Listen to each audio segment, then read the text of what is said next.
Hey guys, how are you today?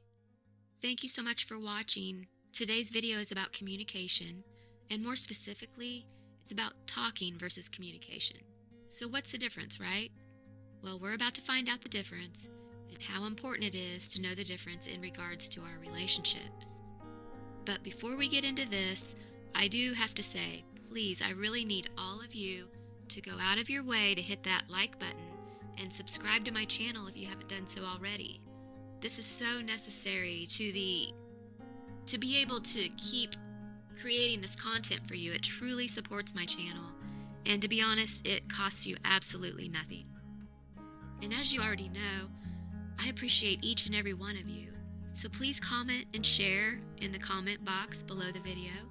I want to get to know all of you and would like some ideas on topics you'd like to learn more about. Okay, so now that that's out of the way, without further ado, let's get to this.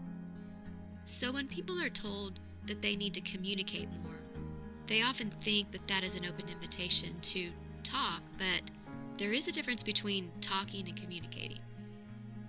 Communicating is more of an art. It's an art of combining the ability to express your opinions and feelings in such a way as to ensure that the person or people you are actually talking to can understand what you're trying to say, with the ability to listen and understand another person's point of view. Now, over the years, I have sat in rooms, often in meetings and in conferences, and I've just watched and listened to what is going on around me.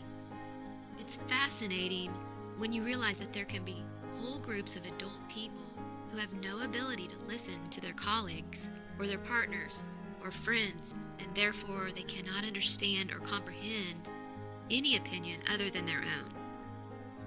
And what could have been covered in 5 minutes or learned in half an hour often took hours or days, just because people refused to sit back, listen, and understand.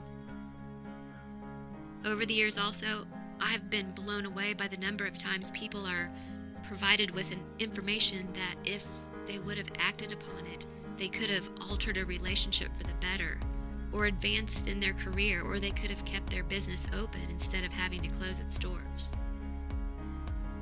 But because of the sheer lack of their unwillingness or ability to actively listen to and think through another person's point of view, many unique opportunities pass them by.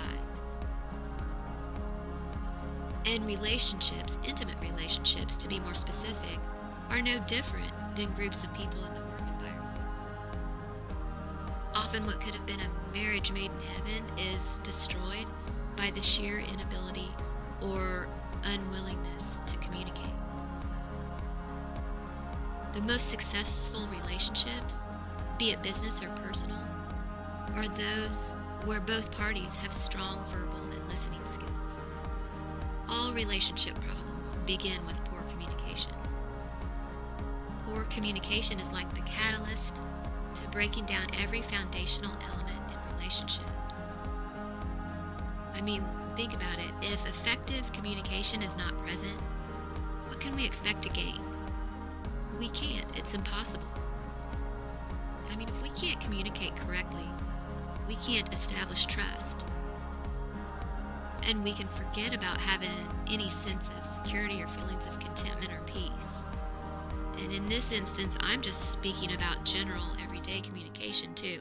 Imagine when it gets down to communicating feelings, emotions, and desires, right?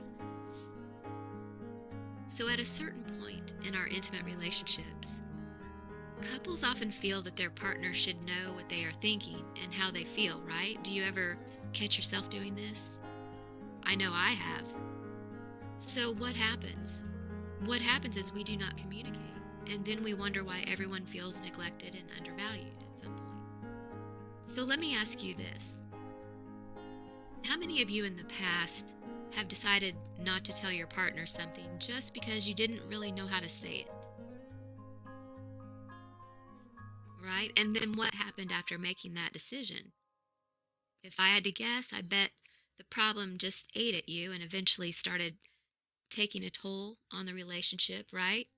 To the point that you started lashing out about things that were small or had absolutely nothing to do with the real problem at hand.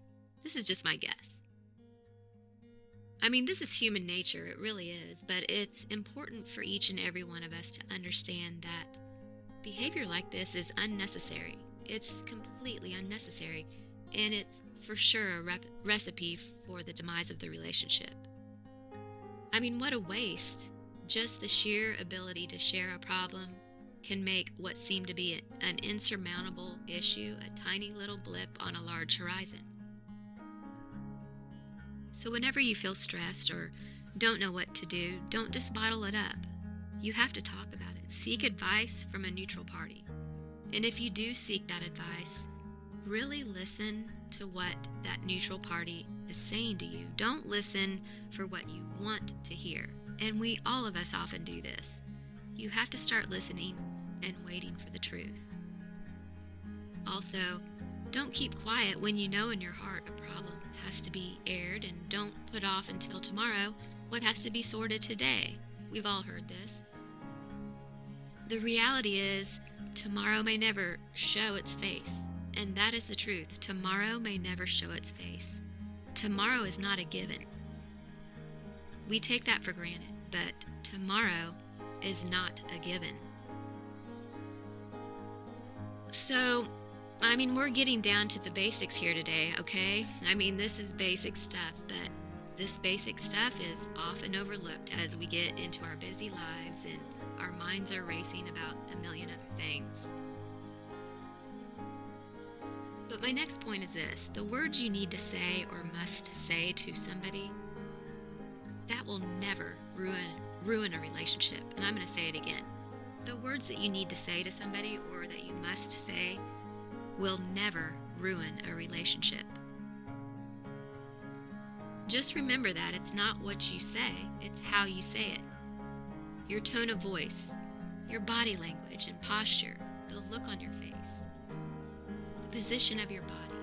These are the little villains that will most likely make everything go south.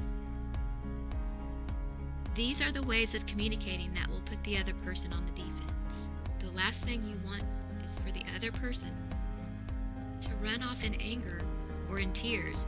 You should want the person you are trying to communicate with to be open and perceptive. In order to achieve this, your timing and approach has to be right. Now, we do have to keep in mind that every individual is different. What works for one person won't necessarily work for another. And with some people, all you can do is sow the seed and then let them walk away and work it out for themselves. I mean, that's just how it is.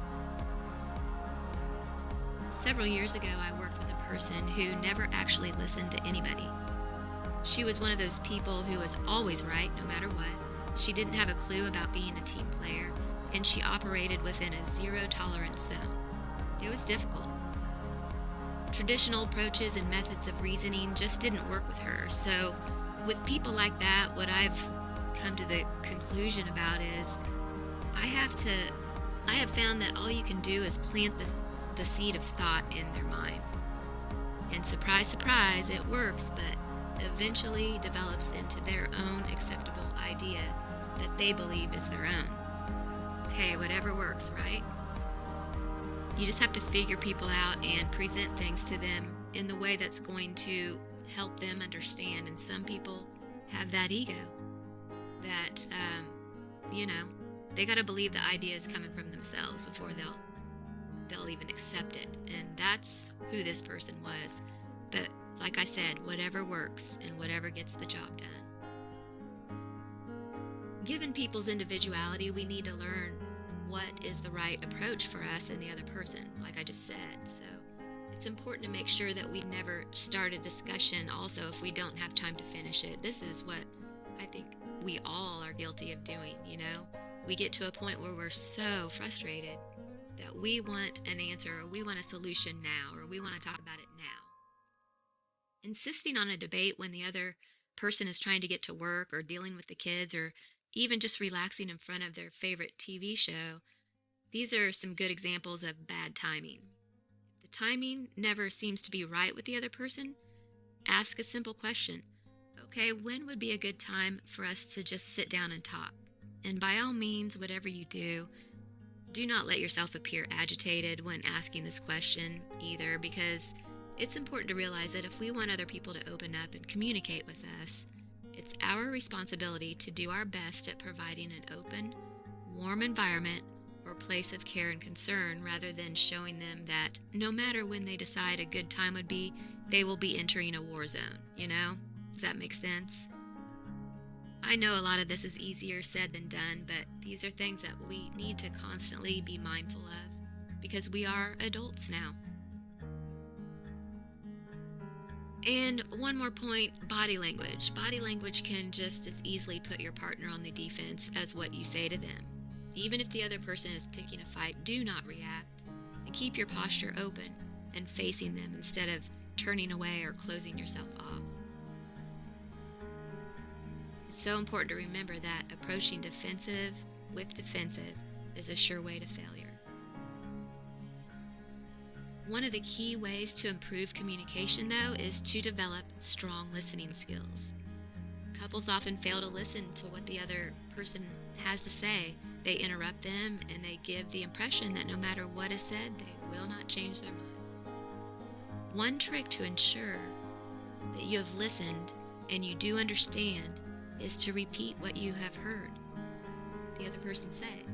This will demonstrate that you were actively listening and interested in their thoughts and feelings, even if your interpretation is wrong, because you were involved and you repeated what you thought they were saying, the misunderstanding can get fixed right then and there. So it's a win-win all the way around. You can't lose by repeating what you think you heard, because if it is wrong, you can fix it. If it's right, they're going to be so happy because you were listening. I mean, how often do we deal with frustration and problems and weeks later, sometimes longer? It's only at the point we are actually explaining the issue does the magic light bulb switch on in the other person's mind, which then finally we're able to come up with a solution. So if we would have addressed it first thing, everything can be worked out so much quicker. By addressing issues when they arise, this gives the other person a fair shot at making the change or changes necessary, with hopefully constructive help from us. Nothing changes overnight when we hold on to our issues or wait to discuss these things. By the time it does get put out on the table, we sometimes tend to be very impatient and want to see a 180-degree change by tomorrow, and that's just not fair. We have to play fair, you guys, in all relationships, even when the other party isn't. No one ever said relationships and marriage would be easy. It's just another lesson we have to learn as we experience life. But if you want to save your relationships, your friendships, your marriage, and make it even stronger than it was before, then there is very little to stop you. There really is nothing that should be stopping you. Relationship problems can lay heavy on your mind. They can become a burden, and what was originally a small issue can develop into an insurmountable mountain. And if you begin to feel that marital issues are beginning to weigh heavily on your mind, take a break and do something you enjoy, and preferably with your partner. If you can refocus your attention on the better things in life, and even go so far as to take the time to stop and remember what specific qualities drew you to the other person in the beginning, that can do wonders in itself. Spending a little time together and enjoying each other's company could enable you and your partner to recapture some of the feelings that have been lost through constant arguing, and help you regain a positive perspective on your relationship. For example, if we have financial issues in our relationship, imagine what it will be like when we have to split assets. If we feel we don't have time to do things, just imagine what it will be like by ourselves, or even worse, as a single parent. If we feel lonely in our relationship, imagine what it will feel like every time we walk through the front door and there is nobody there.